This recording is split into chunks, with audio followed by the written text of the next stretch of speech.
భవిష్యత్తులో పిల్లలకి ఏది ఇవ్వకపోతే మనం కూర్చొని మనం ఏం చేస్తున్నట్టు మనం ఒక్కరిని బతికేస్తే సరిపోద్దా? నా వయసున్న ఒకడు బతికితే సరిపోద్దా? నేనంతా నాశనం చేసేసి వెళ్ళిపోతే సరిపోద్దా?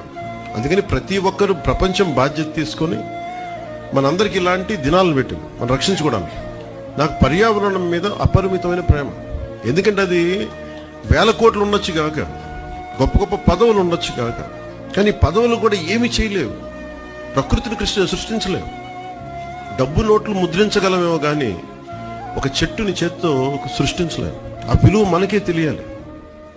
భవిష్యత్తులో పిల్లలకి ఏది ఇవ్వకపోతే మనం కూర్చొని మనం ఏం చేస్తున్నట్టు మనం ఒక్కరిని బతికేస్తే సరిపోద్దా?